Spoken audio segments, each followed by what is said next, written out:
Good morning dear students, new कृषि defence academy Pilani के YouTube channel में आपका हार्दिक स्वागत है।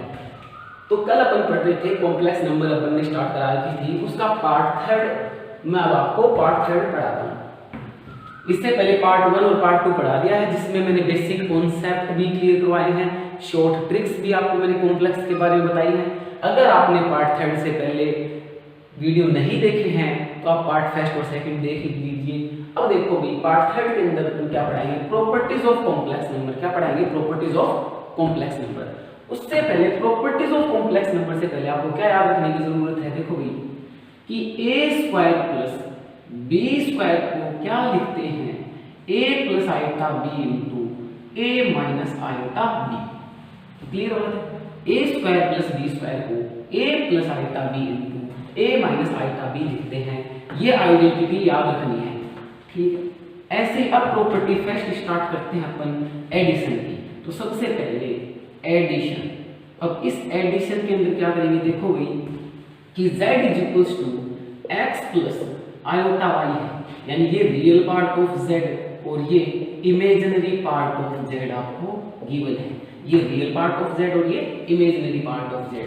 जिसके अंदर आयोटा नहीं होगा, जो रियल होगी केवल उसको रियल पार्ट बोलेंगे, जो आयोटा के साथ में आता है उसे इमेजिनरी पार्ट बोलते हैं।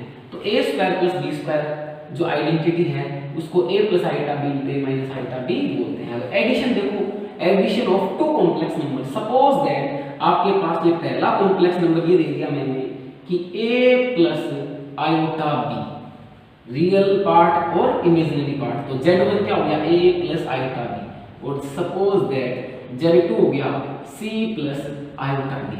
अब आपको एडिशन करना है कि z1 और z2 को ऐड कर दो तो आपको क्या मिलेगा, a plus iota b plus c plus iota d। अब ये a रियल है, c रियल है। क्यों रियल है? क्योंकि इसके अंदर इमेजिनरी पार्ट नहीं है, ठीक है। ऐसे आयोटा दोनों में मैंने ले लिया कॉमन, क्या बचेगा b प्लस d। अच्छा a प्लस c इसमें आयोटा नहीं है ना, इसको मैं कोई कैपिटल A लिख लूं, क्या कोई भी नया कांस्टेंट लिख लूं, नया इंटीजर लिख लूं इसको मैं, ऐसे इसको मैं नया लिख लूं b। आपने क्या देखा कि दो कॉम्प्लेक्स नंबर को जब ऐड करते हैं, टू डिफरेंट कॉम्प्लेक्स नंबर को जब हम ऐड करते हैं, then we get another complex number. जब हम कोई दो अलग अलग कॉम्प्लेक्स नंबर को ऐड करते हैं तो हमें रिजल्ट क्या मिलता है, एक नया कॉम्प्लेक्स नंबर ही मिलता है, एक नया कॉम्प्लेक्स नंबर ही मिलता है। यानी कि दो अलग अलग कॉम्प्लेक्स नंबर का जो सम होगा, जो योगफल होगा, वो एक नया कॉम्प्लेक्स नंबर होगा। ये रियल पार्ट और ये इमेजिनरी पार्ट। अब दूसरी जो प्रॉपर्टी इसकी सब्ट्रैक्शन। तो सब्ट्रैक्शन में कोई फर्क नहीं है, यहाँ क्या आ जाएगा माइनस, ये हो जाएगा a माइनस सी, ये हो जाएगा b माइनस डी। तो हम सब्ट्रैक्शन को न पढ़कर देखो इसके अंदर मल्टीप्लिकेशन देख लेते हैं। तो मल्टीप्लिकेशन कैसे करेंगे, देखो बहुत ही इजी है। Multiplication of two complex number. Suppose that ये z1 है और ये z2 है, तो मैंने क्या किया, z1 इंटू z2 ले आए। ये z1 है और ये z2 है, तो a प्लस आयोटा b को a प्लस आयोटा b को c प्लस आयोटा d से इंटू करते हैं। अब देखो यहाँ से a को c से ac, a को आयोटा d से ad, अब आयोटा b को c से आयोटा bc, आयोटा b को इससे आयोटा स्क्वायर bd। अब आयोटा स्क्वायर की वैल्यू क्या बताइए है, -1। तो ac इसमें आयोटा कॉमन ले लूं तो आपको मिलेगा ad plus bc, iota square की वैल्यू -1 bd। अब रियल पार्ट अलग ले लो, इसमें ac minus bd plus iota ad plus bc। अच्छा ये रियल पार्ट हो गया और ये इमेजिनरी पार्ट हो गया। तो जिसके अंदर आयोटा है वो इमेजिनरी पार्ट और जिसके अंदर आयोटा नहीं है वो रियल पार्ट। तो आपने क्या देखा कि दो कॉम्प्लेक्स नंबर को ऐड करेंगे तो भी एक नया कॉम्प्लेक्स नंबर आपको मिलेगा। अगर दो कॉम्प्लेक्स नंबर को इंटू करेंगे तब भी आपको एक नया कॉम्प्लेक्स नंबर मिलेगा। इसी तरीके से अगर हम किसी कॉम्प्लेक्स नंबर को डिवाइड करेंगे तब भी हमें एक नया कॉम्प्लेक्स नंबर मिलेगा। नेक्स्ट इसकी प्रॉपर्टी, इसके बाद में देखो सब्ट्रैक्शन, मल्टीप्लिकेशन, एडिशन हो गई। अब इक्वलिटी ऑफ कॉम्प्लेक्स नंबर मैं आपको बताता हूँ। इक्वलिटी ऑफ कॉम्प्लेक्स नंबर, देखो भाई इक्वलिटी ऑफ कॉम्प्लेक्स नंबर दो हुई। तीसरी प्रॉपर्टी इसमें हमारे पास है इक्वलिटी ऑफ कॉम्प्लेक्स नंबर। तो जो कॉम्प्लेक्स नंबर होता है उसकी इक्वलिटी कैसे देखेंगे? देखो आपको गिवन होगा if Z1 is equals to Z2। पहले तो सपोज करो कि Z1 आपको गिवन है a प्लस आयोटा b और Z2 आपको गिवन है x प्लस आयोटा y। तो दो कॉम्प्लेक्स नंबर हो गए, first complex number a plus iota b, second complex number x plus iota y। ठीक है, अगर आपको गिवन है Z1 is equals to Z2, इसका मतलब क्या करना, रियल देखो भाई Z1 की वैल्यू रख दूं a प्लस आयोटा b, यहां Z2 की वैल्यू रखो x प्लस आयोटा y। अब आप क्या कर दो, रियल पार्ट ऑफ Z1 किसके इक्वल होगा, रियल पार्ट ऑफ Z2 के, यानी a बराबर क्या होगा x। बात क्लियर है क्या? यानी आपने क्या सीखा, इक्वलिटी ऑफ कॉम्प्लेक्स नंबर का मतलब क्या होता है, अगर दो कॉम्प्लेक्स नंबर आपको गिवन है Z1 is equals to Z2 given है तो आपने दोनों को इक्वल कर दिया, इसका मतलब होता है real part of Z1 equals to real part of Z2। Z1 का रियल पार्ट Z2 के इक्वल होगा। Similarly imaginary part of Z1 is equals to, बोलो imaginary part of Z2। Z1 का जो इमेजिनरी पार्ट है वो Z2 के imaginary part के इक्वल आएगा। इसका इमेजिनरी पार्ट b और उसका इमेजिनरी पार्ट y। आयटा लिखने की जरूरत नहीं है, वो पार्ट में शामिल हो गया, आयटा से आयटा कैंसिल हो गया। तो इमेजिनरी पार्ट दोनों के आपस में इक्वल कर देंगे और रियल पार्ट आपस में दोनों के इक्वल कर देंगे। तो ये इक्वलिटी वाली प्रॉपर्टी तुमको कराती है। अब इसके बाद में हमको सीखना है चौथे नंबर पे, देखो इसकी और क्या प्रॉपर्टी होती है। इसके बाद हमारी फोर्थ प्रॉपर्टी है इसके अंदर कि कॉन्जुगेट, क्या सीखना हमें, कॉन्जुगेट। तो फोर्थ देखो conjugate of complex number, conjugate of complex number. इसका मतलब हमें किसी सम्मिश्र संख्या का संयुग्मी, सम्मिश्र संख्या का संयुग्मी याद करना, यानी उसका कॉन्जुगेट कैसे निकालेंगे, उसका संयुग्मी कैसे निकालेंगे। तो देखो सबसे इंपॉर्टेंट बात, अगर z is equals to x plus iota y है, if z is equals to x plus iota y है, तब z के संयुग्मी को, इसके कॉन्जुगेट को z बार से निरूपित किया जाएगा। किससे निरूपित किया जाएगा, z बार से निरूपित किया जाएगा। तो इस बात पे गौर करें कि यदि z बराबर x प्लस आयोटा y है तो z के कॉन्जुगेट को क्या बोलेंगे, z बार बोलेंगे। इसको क्या पढ़ते हैं, बार, क्या पढ़ते हैं इसको, बार। तो z के संयुग्मी को क्या बोलेंगे, z बार, यानी कि conjugate of any complex number denoted by bar, z बार। बात क्लियर है? ठीक है, अब मैंने बोल दिया कि z is equals to x plus iota y है तो इसका कॉन्जुगेट क्या होगा, तो आप आयोटा जहां लगा होता है उसका सिंबल चेंज कर देंगे, उसका क्या कर देंगे, सिंबल चेंज कर देंगे। यहाँ x प्लस आयोटा y है तो आपको क्या मिल गया, x माइनस आयोटा y आपको मिल गया। तो z के कॉन्जुगेट को क्या बोलते हैं, z बार बोलते हैं। जहां आयोटा होता है वहां उसका सिंबल चेंज हो जाता है, यहाँ प्लस आयोटा है तो माइनस आयोटा और यहाँ माइनस होता तो प्लस। फॉर एग्जांपल आपको बोले कि z is equals to 4 plus 3 iota है तो z बार क्या होगा, बोलो, तो z बार होगा 4 माइनस 3 आयोटा। ऐसे ही मान लो एक नया एग्जांपल लेते हैं, z इज इक्वल्स टू मान लो 4 माइनस 3 आयोटा होता तो z बार क्या मिलेगा, 4 प्लस 3 आयोटा। यानी कि z बार जो होता है उसको z का कॉन्जुगेट बोलते हैं, उसका संयुग्मी बोलते हैं, और जो आयोटा होता है उसका सिंबल चेंज कर देते हैं। इसलिए जो आयोटा का पार्ट होता है, जो इमेजिनरी पार्ट होता है उसका सिंबल चेंज कर देंगे। तो 4 प्लस 3 आयोटा का कॉन्जुगेट बोलो 4 माइनस 3 आयोटा, 4 माइनस 3 आयोटा का कॉन्जुगेट 4 प्लस 3 आयोटा। चलो एक और एग्जांपल अपन लेते हैं। मैंने बोला minus z is equals to minus 4 plus 3 iota है, माइनस 4 प्लस 3 आयोटा। तो z बार क्या होगा, सिंबल केवल इमेजिनरी का चेंज करना है, रियल पार्ट का सिंबल एज इट इज। देखो रियल पार्ट क्या है, -4, तो -4 एज इट इज, लेकिन इमेजिनरी पार्ट क्या है, +3 आयोटा, तो इसको क्या लिखो, -3 आयोटा लिखो।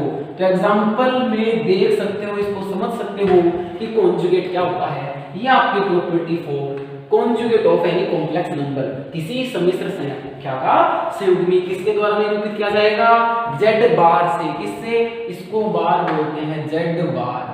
z बार का मतलब ये वाला। बात क्लियर है क्या, बोलो, ठीक है। अब प्रॉपर्टी नंबर 5 हमारे पास में आती है। कॉन्जुगेट के बाद में सबसे बढ़िया इसकी प्रॉपर्टी है मॉडुलस। तो अब अपन पढ़ते हैं कि मॉड्यूलस क्या होता है। देखो भाई प्रॉपर्टी नंबर 5 बहुत ज्यादा यूजफुल है आगे क्वेश्चंस के अंदर। मैं इसके क्वेश्चन भी कराऊंगा, वीडियो के साथ बने रहें।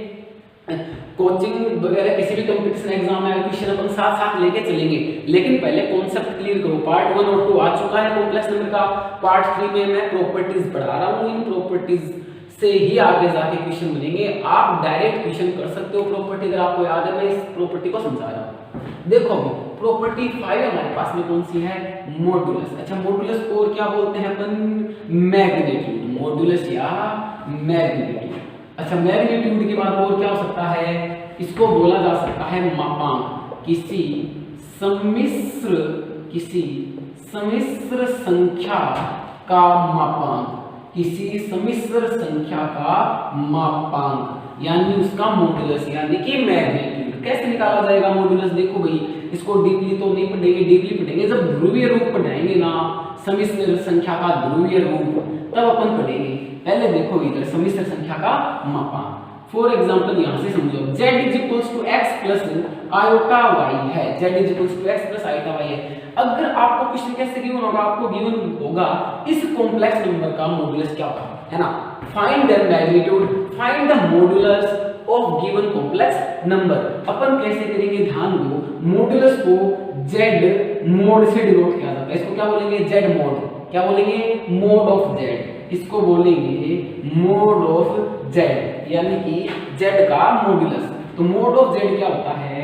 √ रियल पार्ट का स्क्वायर, रियल रियल का स्क्वायर प्लस इमेजिनरी पार्ट का स्क्वायर, रियल का स्क्वायर प्लस इमेजिनरी। तो मेरे को बताओ यहाँ रियल पार्ट क्या है? x है क्या? तो x का स्क्वायर। इमेजिनरी पार्ट क्या है? y। आयोटा को छोड़ो, आयोटा से तो ये आयोटा तो पहचान है इमेजिनरी पार्ट की। आयोटा का मतलब ये इमेजिनरी पार्ट है और यहाँ आयोटा नहीं है मतलब ये रियल पार्ट है। आयोटा इसमें साथ में नहीं लिखेंगे। तो x² प्लस यहाँ पे क्या हो जाएगा? y²। यस और नो बोलो।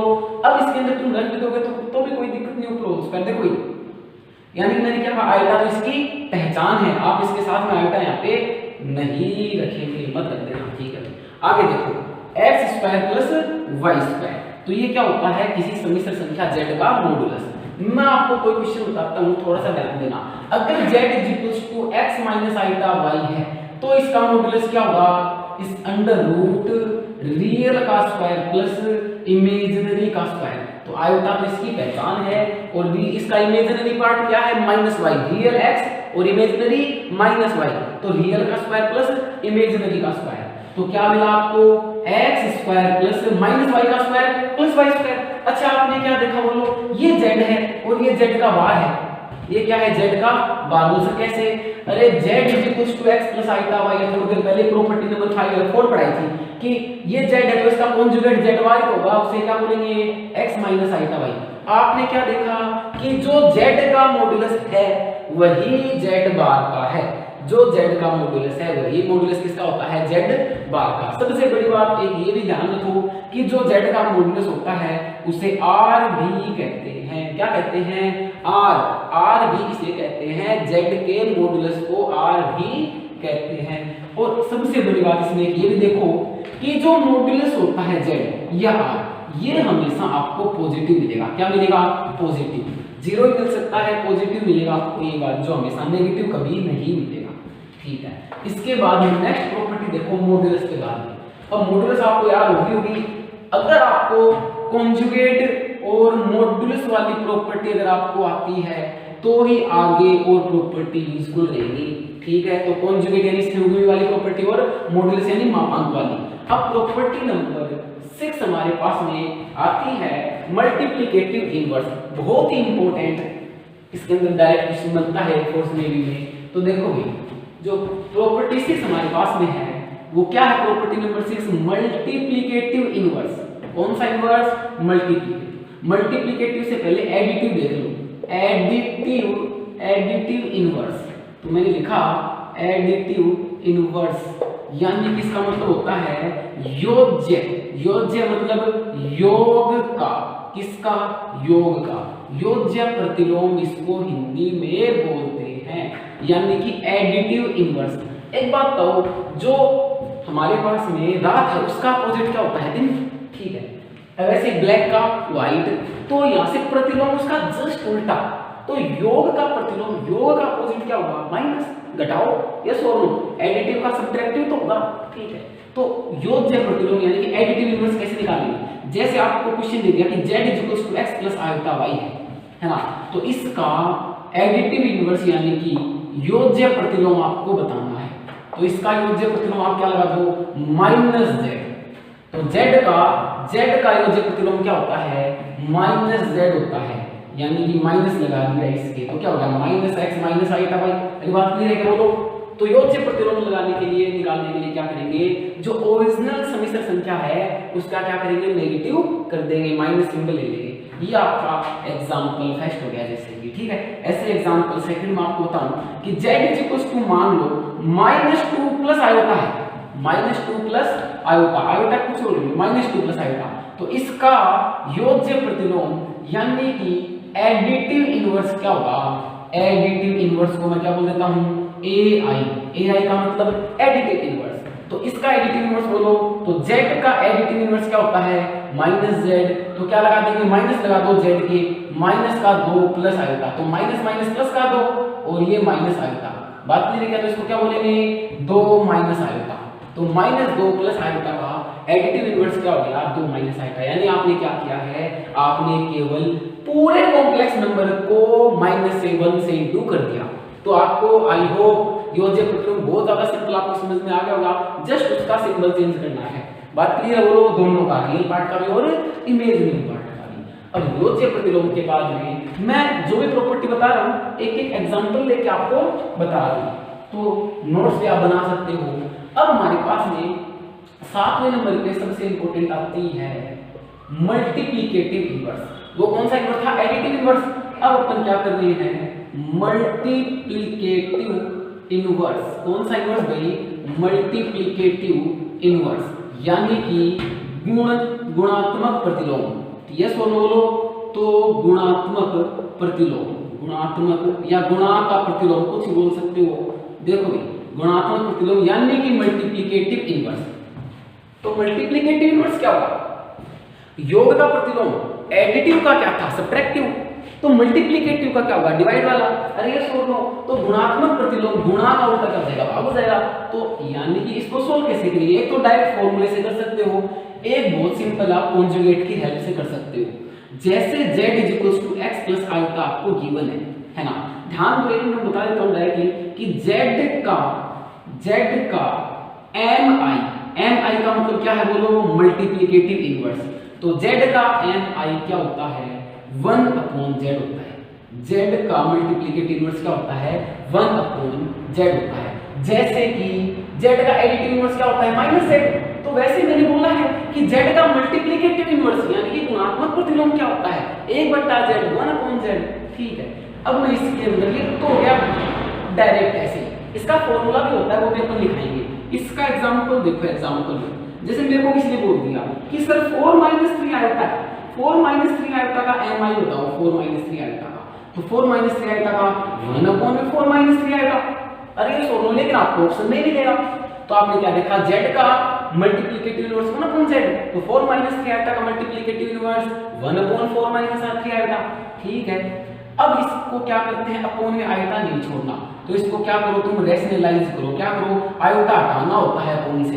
तो 4 - 3 आयोटा इसका कॉन्जुगेट। अरे कॉन्जुगेट समझते हो? थोड़ी देर पहले पढ़ा है। माइनस है तो प्लस लगा के ऊपर और प्लस लगा के नीचे इंटू कर दो।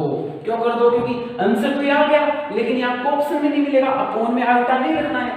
ठीक है, अपोन में कभी आयोटा नहीं छोड़ते हैं। इसको सोल्व करेंगे तो 4 + 3 आयोटा अपोन में क्या आएगा? 4 की स्क्वायर 16, 3 का स्क्वायर 9। तो 4 का स्क्वायर 16 + 3 का स्क्वायर 9, 25। अरे बात क्लियर क्या? तो ये आपको नया कॉम्प्लेक्स नंबर मिल गया। तो 4 - 3 आयोटा का मल्टीप्लिकेटिव इनवर्स था तो 1/4 - 3 आयोटा, लेकिन ये ऑप्शन नहीं मिलेगा, ये मिलेगा। तो इसको आगे सोल्व कर दिया हमने। क्या किया? कॉन्जुगेट मल्टीप्लाई कर लिया, ऊपरी 4 + 3 आयोटा से और नीचे भी। अच्छा, ये कैसे लिख दी? 25 कैसे आया? देखो, मैंने थोड़ी देर पहले प्रॉपर्टी बताई थी, a + iota b * a - iota b क्या होता है?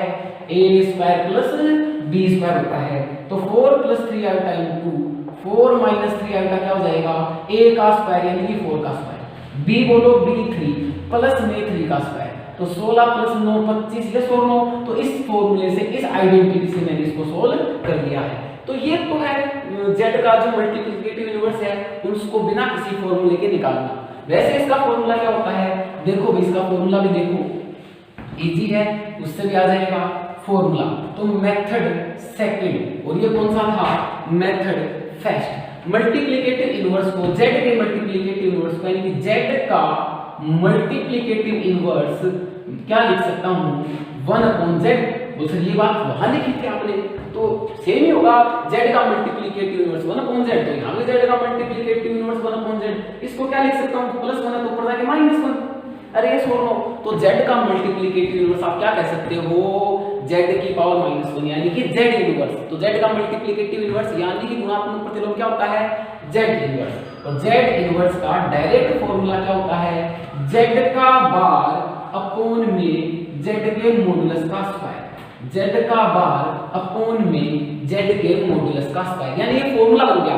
ये आपने ऐसे कर लिया, ठीक है, डायरेक्ट कर लिया ये फॉर्मूला। अच्छा, फॉर्मूले में आपको एक तो बार आना चाहिए, जो प्रॉपर्टी मैंने साथ पढ़ा चुका हूं, इससे पहले कॉन्जुगेट समझाया था, वहां समझना। अच्छा, मॉडुलस लगा हुआ है, मॉडुलस को क्या बोलेंगे, ये जो मोड लगा हुआ है मॉडुलस ही तो है, मापांक है z का, उसकी क्या करनी है, स्क्वायर करनी है। तो z इनवर्स यानी कि z के मल्टीप्लिकेटिव इनवर्स को 1/z भी बोलते हैं, z इनवर्स भी बोलते हैं। z इनवर्स का डायरेक्ट फॉर्मूला क्या होता है, z का बार अपॉन में z के मॉडुलस का स्क्वायर। अगर आपको डायरेक्ट नहीं आता तो फॉर्मूला याद है तो इससे कर सकते हो, ठीक है। अब मैं यहाँ इसका सॉल्यूशन निकालूं सेम क्वेश्चन का। अच्छा एक बात बताओ, z अगर 4 - 3 आइटा है तो इसका क्या ले लूंगा, 4 - 3 आयोटा का बार। अरे बार समझते हो ना, 4 देखो कि z का बार लेना है अपने को, तो मैंने क्या किया, 4 - 3 आइटा का बार लेना है, तो 4 - 3 आइटा का बार क्या हो जाएगा, 4 + 3 आइटा। बात क्लियर क्या, नीचे z का मॉडुलस, तो z का मॉडुलस क्या होगा, अरे 4 की स्क्वायर प्लस में -3 के स्क्वायर का स्क्वायर करना है, तो स्क्वायर बोल सकते कैसे। अच्छा, मॉडुलस ऑफ z क्या होता है, मॉडुलस ऑफ z होता है √x² + y²। तो मैंने क्या लिखा, मोड ऑफ z की जगह √x² + y²। y की वैल्यू -3 थी ना, उसका होल स्क्वायर भी करना है, ये रहा। और ये क्या लगा दिया मैंने, z का बार। अच्छा, z के बार की वैल्यू क्या होगी, 4 + 3 आइटा होगी, क्या 4 - 3 आइटा का कॉन्जुगेट क्या होगा, 4 + 3 आइटा। अब ये स्क्वायर इस रूट से कैंसिल, 4 की स्क्वायर 16 और 3 की 9 मिलके कितने हो गए, 25। तो देखो फॉर्मूला अगर यूज किया तो भी सेम आंसर आया, और डायरेक्ट अगर किया तो भी सेम आंसर आया। तो ये वो क्या मिल गया, मल्टीप्लिकेटिव इनवर्स। क्या भी ये मल्टीप्लिकेटिव इनवर्स सबसे इंपॉर्टेंट है, आपको डायरेक्ट फॉर्मूला भी याद रखना है और ये डायरेक्ट भी आप कर सकते हो। बस इसके अंदर क्या ध्यान रखना है, ऊपर नीचे रैशनलाइज करना पड़ेगा भाई, बात क्लियर क्या। अब इसके ऊपर 2-4 क्वेश्चन करते हैं मल्टीप्लिकेटिव इनवर्स पर। तो मल्टीप्लिकेटिव इनवर्स पे आपको क्वेश्चन दिया है, पहला देखो क्वेश्चन नंबर फर्स्ट, तो किस पे, mi पर, mi के क्वेश्चन, किसके क्वेश्चन, mi मल्टीप्लिकेटिव इनवर्स के। आपके क्वेश्चन कैसे आ सकता है, 1 - आयोटा का मल्टीप्लिकेटिव इनवर्स क्या होगा, मल्टीप्लिकेटिव इनवर्स mi। तो मल्टीप्लिकेटिव इनवर्स देखो 1 - आयोटा का मल्टीप्लिकेटिव इनवर्स क्या होगा, 1/1 - आयोटा। अब आपको क्या करना पड़ेगा, इसके अंदर दोनों को इसको रैशनलाइज करना पड़ेगा, 1 + आयोटा से ऊपर और 1 + आयोटा से नीचे। ऊपर 1 + आयोटा और नीचे देखो a - iota b, a + iota b क्या होता है, a - iota b × a + iota b क्या होता है, बोलो a² + b² होता है। तो नीचे 1 का स्क्वायर प्लस में -1 का स्क्वायर। अरे आयोटा को क्या लिख सकते हो, आयोटा × 1 ही तो लिख सकते हो, तो यहाँ से 1 निकाल लिया। अब क्या मिलेगा आपको, 1 + आयोटा अपॉन में 1 का स्क्वायर 1 -1 का स्क्वायर 1 2। अरे ये सोल्व बोलो, ठीक है। तो आपको क्या आंसर मिला, 1 + आयोटा अपॉन में 2, 1 - आयोटा का मल्टीप्लिकेटिव इनवर्स। अच्छा, डायरेक्ट फॉर्मूले से करते हो आप, देखो भाई मेथड सेकंड, देखो मेथड सेकंड, तो 1 - आयोटा का mi क्या हो जाएगा, देखो भी फॉर्मूला बोलो, z का बार अपॉन में z के मॉडुलस का स्क्वायर, ठीक है। अब यहाँ पे 1 - आयोटा का बार ऊपर और नीचे इसका मॉडुलस 1 का स्क्वायर प्लस में -1 का स्क्वायर और इसकी स्क्वायर करनी है।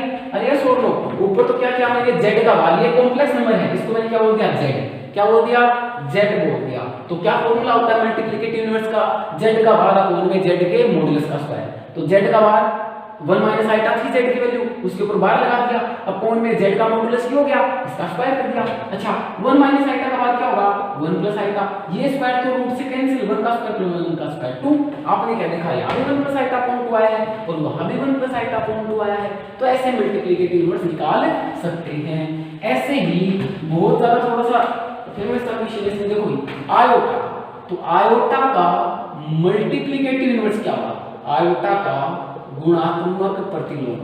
तो आयोटा का गुणात्मक प्रतिलोम यानी कि MI आपसे पूछा है। तो मेथड फर्स्ट देखो, मेथड फर्स्ट आयोटा का MI डायरेक्ट मेथड से आप क्या लिख सकते हो, 1 अपॉन आइटा, z का 1 अपॉन z, तो आइटा का 1 अपॉन आइटा। अब अपॉन में मैंने क्या कहा था कि आइटा छोड़ते नहीं है, तो मैंने क्या किया, आइटा को ऊपर आइटा को नीचे इंटू कर लिया, आयोटा इंटू 1 आयोटा हो गया, आइटा इंटू आयोटा आयोटा की स्क्वायर। अच्छा ये ऊपर वाला आइटा तो पड़ा रहा और आइटा स्क्वायर की वैल्यू क्या होती है, -1। देखो ये रही आइटा स्क्वायर की वैल्यू -1 होती है, तो इसको क्या जवाब मिला, माइनस आयोटा मिला। क्या मिला, माइनस आयोटा। तो आयोटा का गुणात्मक प्रतिलोम क्या आया, माइनस आयोटा है। आप इसको फॉर्मूले से भी कर सकते हो। आपने इसको क्या सपोज कर लिया, आयोटा को 0 प्लस आयोटा बोल दिया गया।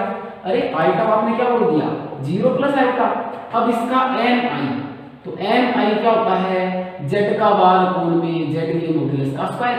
अच्छा 0 प्लस आयोटा का बार देना आपको, 0 प्लस आयोटा का बार अपॉन में अंडर रूट मॉड्यूलस, मॉड्यूलस क्या होता है, बोलो मॉड्यूलस 0 का स्क्वायर प्लस आयोटा इनटू 1 ही तो है ये, तो 1 का स्क्वायर, और ये वाला किसका स्क्वायर, ये वाला, तो यहाँ स्क्वायर कर दिया।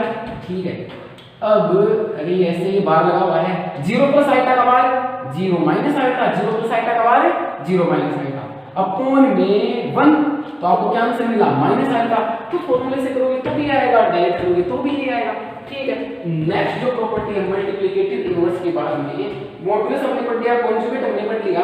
अब इसकी और फर्दर प्रॉपर्टीज आपको सीखनी है, आपको नोट्स बनाने हैं। मैं आज आपको ज्यादा क्वेश्चन नहीं करवा पाऊंगा क्योंकि मैं आज आपको प्रॉपर्टी ही समझा रहा हूँ। आज इन प्रॉपर्टीज को आप बिल्कुल फिंगर टिप पे करेंगे, नोटबुक बनाएंगे, अपने नोट्स वगैरह बना सकते हो।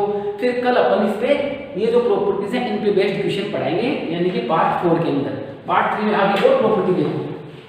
अब हमारे पास में नेक्स्ट आता है, अब मैं सब कुछ सिखा चुका जो करीब करीब काम आएगा। तो सबसे पहले मैंने क्या देखा कि z इक्वल्स टू क्या होता है, x प्लस आइटा y होता है। ठीक है, अब z बार क्या होता है, x माइनस आइटा y होता है। z क्या होता है, x प्लस आइटा y, और z बार x माइनस आइटा y, यानी z का कॉन्जुगेट। मैं दोनों को ऐड कर दूं कि z प्लस z बार, तो 1x और 1x 2x plus iota y minus iota y कट गया। अच्छा अब आपने क्या देखा कि z प्लस z बार इक्वल्स टू 2 तो पढ़ा ही नहीं। अब x को क्या बोलोगे, रियल पार्ट ऑफ z, मतलब x है, z का z बात नहीं। ऐसे ही इमेजिनरी पार्ट ऑफ z क्या है, y। बात क्लियर है क्या? तो हमारा क्या है, x आया, तो x को क्या लिख सकता हूं मैं, रियल पार्ट ऑफ z। तो z प्लस z बार क्या होता है, twice of real part of z, यानी रियल पार्ट ऑफ z का 2 गुना। तो ये आपको याद रखनी है कि z प्लस z बार क्या होगा। ऐसे ही मैंने क्या किया, दोनों को घटाया, z is equals to x plus iota y और z bar is equals to x minus iota y। दोनों को सब्ट्रैक्ट कर दूं, माइनस माइनस और ये प्लस, तो z bar z minus z bar ये कैंसिल और ये plus plus 2 iota of y। अब z माइनस z बार तो पड़ा रहा, 2 आइटा पड़ा रहा। अरे बात क्लियर है। अब y क्या है, इमेजिनरी पार्ट ऑफ z, तो मैं यहाँ क्या लिख दूं, imaginary part of 2 iota into imaginary part of z। तो आपने क्या देखा कि z और z के बार का योगफल, कोई कॉम्प्लेक्स नंबर और उसके संयुग्मी का योगफल, any complex number and its conjugate, sum of any complex number and its conjugate will always become twice of real part of z। Yes और नो? देखो भाई ऐसे ही subtraction of any complex number and its conjugate become twice 2 iota time of imaginary part of z। यानी कि z minus z बार करेंगे तो imaginary part का 2 आयोटा गुना आएगा, और अगर प्लस करेंगे तो रियल पार्ट का 2 गुना आएगा। तो वहां आयोटा है, यहाँ नहीं है, इस बात पे गौर करना। तो दोनों फॉर्मूले आपको लिखने हैं, दोनों प्रॉपर्टी यूजफुल हैं। नेक्स्ट इसके बाद देखो रियल पार्ट और इसके बाद में कॉन्जुगेट और मॉडुलस की अलग अलग प्रॉपर्टी होती हैं जो आपको लिखनी है। अब इतने सारी के बाद में नेक्स्ट दोबारा से स्टार्ट करेंगे और दोबारा से हमारी ये है कि Z1 प्लस बहुत सारे कॉम्प्लेक्स नंबर है। सपोज दैट Z1 देखो Z1, Z2, Z3 ऐसे करते करते Zn बिलोंग्स टू Z यानी any complex number, any complex number किसमें बिलोंग करते हैं, किसी कॉम्प्लेक्स नंबर। तो ये कॉम्प्लेक्स नंबर है Z1, Z2, Z3 कोई कॉम्प्लेक्स नंबर है, ठीक है। अब इसमें पहली बात आपको क्या ध्यान रखनी है, अगर Z1 plus Z2 plus Z3 plus ऐसे करते करते Zn के ऊपर बार लगा रखा आपने, किसके ऊपर बार लगा रखा है, Zn के ऊपर बार। देखो भाई अलग अलग बार है, अलग अलग बार है, तो इसको क्या लिख सकते हैं, आप सबका अलग अलग बार निकालने की जरूरत नहीं है, आप सबको ऐड कर लो, सबको ऐड कर लो और फिर उसका एक साथ बार कर देना, सेम आएगा। यानी कि आपने क्या देखा कि अलग अलग बार है, डिफरेंट। ये सोलो बोलो Z1 पर्टिकुलर इसमें अलग बार है, इसमें अलग बार है, इनको ऐड करेंगे तो अलग अलग बार करने के बाद में ऐड करेंगे या एक साथ बार करेंगे, वैल्यू क्या आएगी, सेम आएगी। फॉर एग्जांपल मैं आपको बताऊं, मान लो दो ही चीज लेता हूं मैं कि Z1 मैंने क्या ले लिया 3 + 2 आयोटा ले लिया, ध्यान दो, और Z2 मैंने क्या ले लिया, मान लो कि 4 - 3 आयोटा ले लिया, कुछ नहीं। अरे बात क्लियर है, ठीक है, प्लस ले लो माइनस ले लो। अब मैं Z1 का बार प्लस Z2 का बार लूं, है ना, तो Z1 का बार क्या होगा 3 + 2 आयोटा का बार और ये वाला प्लस 4 + 3 आयोटा का बार। अच्छा इसका बार क्या हो जाएगा 3 - 2 आयोटा, इसका बार क्या हो जाएगा 4 - 3 आयोटा। बार का मतलब पता है ना, केवल इमेजिनरी पार्ट का सिंबल चेंज होगा, 3 और 4 7, -3 - 2 -5 आयोटा। अब आपने क्या देखा अलग अलग बार है, अब आप एक साथ में बार करो इसका, तो आपने एक साथ में बार कर दिया, तो Z1 पहले तो ऐड कर दो, पहले ऐड कर दो फिर एक साथ बार कर देना। तो पहले मैंने ऐड कर दिया, देखो 3 + 2 आयोटा Z1 + Z2 और फिर इसका बार ले लिया, तो 3 और 4 7, 2 आयोटा और 3 आयोटा 5 आयोटा। अभी इसका बार करना बाकी है, 7 + 5 आयोटा का बार क्या होगा 7 - 5 आयोटा होगा। बात क्लियर है बोलो, तो यहाँ पे 7 - 5 आयोटा है ना, यहाँ और क्या है। तो मैंने क्या कहा, अगर अलग अलग बार है तो इसको एक साथ लिख सकते हो कॉम्प्लेक्स नंबर के अंदर। प्रॉपर्टी नंबर सेकंड देखोगे, प्रॉपर्टी नंबर सेकंड, तो सेकंड जो प्रॉपर्टी है वो हमारे पास में, अगर हमारे पास ऐसे आ जाए कि Z1 * Z2 * करते करते इनटू में है, ध्यान रखना इनटू में, ऐसे करते करते लास्ट में आ जाएगा Z और इनका इनटू में भी अलग अलग बार है। अरे तो इसको भी आप एक साथ बार लिख सकते हो, Z1 * Z2 * Z3 * Zn और एक साथ बार इसको लिख सकते हैं। तो प्लस में भी आप ऐसे लिख सकते हो और इनटू में भी आप इसको ऐसे अलग अलग लिख सकते हैं। ये बात आपको क्लियर होनी चाहिए। बात क्लियर क्या, अलग अलग बार है, मल्टीप्लाई के अंदर तो भी एक साथ लिख सकते हैं, प्लस के अंदर है तो भी एक साथ लिख सकते हैं। अब हमारी थर्ड प्रॉपर्टी जो आएगी इसकी कॉन्जुगेट की, कि Z1 का बार अपॉन में Z2 का बार। इसका मतलब क्या हुआ, इसका मतलब क्या हुआ भाई कि डिवाइड के अंदर अलग अलग बार है तो उसको भी आप एक साथ बार लिख सकते हो। एक साथ बार लगा देना, तो देखो ये बार लगा दिया एक साथ, यानी कि इसका मतलब क्या हुआ, अरे Z1 का बार को सॉल्व करोगे आप, Z2 के बार को सॉल्व करोगे, फिर Z1 में Z इसका डिवाइड करोगे। यहाँ मैंने क्या किया, Z1 में Z2 का पहले डिवाइड कर दिया फिर बार कर दिया, आंसर सेम आएगा। तो यानी कि प्लस में भी ऐसा होगा, मल्टीप्लाई में भी ऐसा होगा और डिवाइड में भी ऐसा होगा। ये बात आपको ध्यान होनी चाहिए। अब मैं पढ़ाने जा रहा हूँ आपको सबसे इंपॉर्टेंट प्रॉपर्टीज की, कौन सी, कि कोई कॉम्प्लेक्स नंबर Z है, कोई कॉम्प्लेक्स नंबर Z है, इसकी पावर n का बार कर रखा है, इसकी पावर n का बार, यानी कि पहले पावर n फिर बार। तो आप इसको क्या लिख सकते हो, पहले भाई बार निकाल लो फिर पावर n कर दो, क्या दिक्कत आ गई। तो Z की पावर n फिर बार लोगे वो इक्वल आएगा, पहले बार कर दो फिर पावर n ले लेना। अरे बात क्लियर है क्या बोलो, ठीक है। इसको आप सोल्व कर सकते हो, पहले इसको सोल्व, देखो भाई पावर n है बाद में लगा सकते हो। तो ये प्रॉपर्टी आपको बहुत ज्यादा यूजफुल है, आगे काम आएगी, मैं इन पे बेस्ड आपको क्वेश्चन कराऊंगा। तो कॉन्जुगेट की सबसे इंपॉर्टेंट प्रॉपर्टी आपको ये मिलती है। अब कुछ प्रॉपर्टीज मैं आपको मॉडुलस की कराता हूँ, फिर ट्रायंगुलर इनइक्वालिटी अपन सीखेंगे। तो ये चार प्रॉपर्टी जो हैं इनसे ज्यादा भी लिख सकते हैं, लेकिन एक बार ये चार प्रॉपर्टी आप यूज इसको नोट कर लो, बना लो, ठीक है। अब ये तो कॉन्जुगेट की प्रॉपर्टी थी, अब आती है मॉडुलस की प्रॉपर्टी। किसकी प्रॉपर्टी, मॉडुलस। तो मॉड्यूलस की प्रॉपर्टी देखो भाई, सबसे बड़ी बात ये होती है कि z का मॉड्यूलस, अब देखो किसकी प्रॉपर्टी, मॉड्यूलस की, तो मॉड्यूलस की पहली प्रॉपर्टी कि z का मॉड्यूलस z बार के मॉड्यूलस के इक्वल आएगा। मैं आपको समझाऊंगा, ऐसी कोई बात नहीं है कि मान लो z = x + i y है, तो मेरे को बताओ मोड ऑफ z क्या होगा, रियल पार्ट ऑफ z का square plus imaginary part of z का स्क्वायर। अच्छा z बार क्या हो जाएगा, x + i y का बाहर नहीं क्या हो जाएगा, x - i y। अब इसका मॉड्यूलस लो, रियल पार्ट का स्क्वायर प्लस में इमेजिनरी पार्ट का स्क्वायर, तो x का स्क्वायर प्लस y का स्क्वायर का रूट, ये सोनो बोलो, ठीक है। तो ये z का बार आपने क्या देखा, जो z बार का मॉड्यूलस है वही किसका है, z का है। तो पहली प्रॉपर्टी क्लियर है क्या, ठीक है। ऐसे ही प्रॉपर्टी नंबर मॉड्यूलस की सेकंड प्रॉपर्टी आप देखोगे कि z1 आप इसको z2 z3 ऐसे करते करते zn का मॉड्यूलस है, तो मतलब कि सबका एक साथ मॉड्यूलस है इनटू के अंदर, तो आप इसको अलग अलग मॉड्यूलस भी लिख सकते हैं इनटू के अंदर। तो बहुत इंपॉर्टेंट प्रॉपर्टीज है ये कि जो z बार का मॉड्यूलस होगा वही z का होगा। अगर इनटू में एक साथ मॉड्यूलस लिखा है तो इनटू में आप अलग अलग मॉड्यूलस निकाल के इनटू कर सकते हो, सेम रिजल्ट आपको मिलेगा, ठीक है। अब इसके बाद में अलग अलग वाली जो बात थी, अगर सबसे इंपॉर्टेंट ये भी है, कॉम्प्लेक्स नंबर, दो अलग अलग कॉम्प्लेक्स नंबर डिवाइड में उनका मॉड्यूलस ले रखा है, आप इसको ऐसे लिख सकते हो, एक साथ मॉड्यूलस ले रखा है, अलग अलग मॉड्यूलस कर दो। इसमें कहां पर करोगे आप, पहले z1 में z2 का डिवाइड करोगे, फिर मॉड्यूलस निकालोगे, थोड़ा बड़ा होगा। हमने क्या किया, z1 का अलग मॉड्यूलस निकाल दिया और z2 का अलग निकाल दिया, तो एक साथ मॉड्यूलस को अलग अलग लिख सकते हैं। ये मेरे को लगता है तुमको समझानी चाहिए थोड़ी सी, तो चलो कोई एग्जांपल लेते हैं, इसके अंदर समझाता हूं कि आपने क्या किया कि भाई मान लो 1 - i अपॉन 1 + i है और इसका आपको मॉड्यूलस निकालना है, ठीक है। तो आपने क्या किया, पहले तो इसको सोल्व किया, मॉड्यूलस पढ़ा किया, 1 - i अपॉन 1 + i है।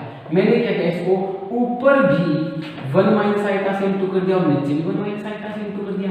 अरे बात क्लियर है क्या, बोलो, इसको कॉन्जुगेट मल्टीप्लाई कर दिया सोल्व करने के लिए, मॉड्यूलस सोल्व नहीं कर रहा अभी तो मैं इसको सोल्व कर रहा हूं 1 - i अपॉन 1 + i हो। मतलब पहले आप क्या करो, 1 - i को इसको सोल्व करो, इसको मैं ऐसे लिख सकता हूं 1 + i तो 1 - i से ऊपर नीचे, ये क्या रिजल्ट आएगा आपका, a - 2i और लास्ट में आएगा प्लस i² यानी कि -1 कैंसिल। अपॉन में आपको क्या मिलेगा, a² 1 की स्क्वायर प्लस इसकी स्क्वायर, तो हमारे पास में क्या हो जाएगी, 2।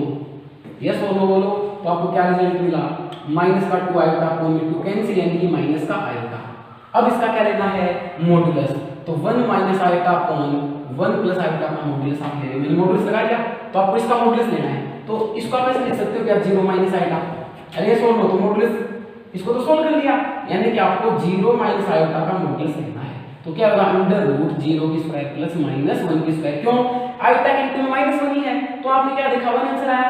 अरे ये सोल्व हो, ठीक है। अब बहुत टाइम लग गया इसके अंदर, इतना बड़ा आपको सोल्व करना पड़ेगा। अरे तो मैंने आपको क्या बताया था कि z1 का अलग निकाल लो, z2 का अलग निकाल लो, ठीक है।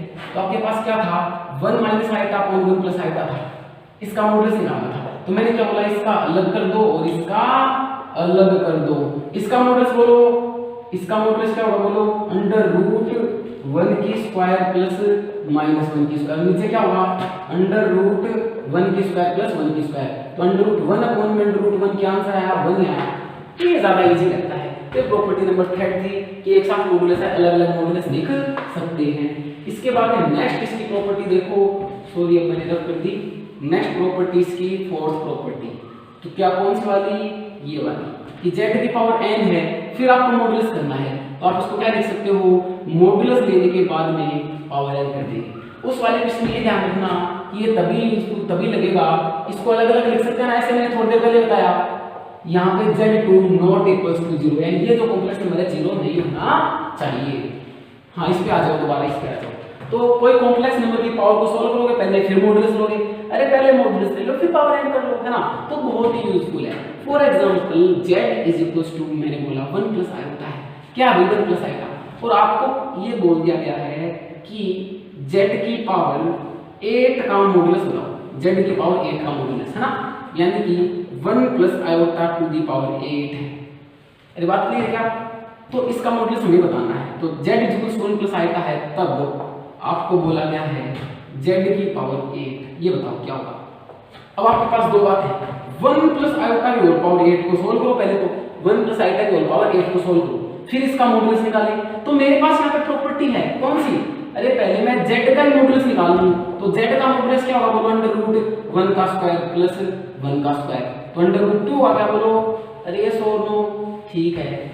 तो हमने क्या किया कि इसको क्या लिख सकता हूं मैं, पहले मॉडुलस लगा तो फिर पावर 8 लिख दूं इस वाली प्रॉपर्टी से। तो मॉडुलस क्या है, √2 उसकी पावर 8, तो इसको मैं क्या लिख सकता हूं, √2 की स्क्वायर की होल पावर 4। देखो पावर मल्टीप्लाई होती है सेकंड से, 2 की पावर 4 16 16 आ गया। बात क्लियर क्या, अगर इसको आप ऐसे करते, पहले पावर 8 सोल्व करते फिर मॉडुलस लेते, थोड़ा टाइम लगता, तो ये वाली प्रॉपर्टी भी यूजफुल है। तो ये मैंने आपको मॉडुलस की प्रॉपर्टी दिखा दी है और कॉन्जुगेट की प्रॉपर्टी दिखा दी है, ये आपको ध्यान रखना है।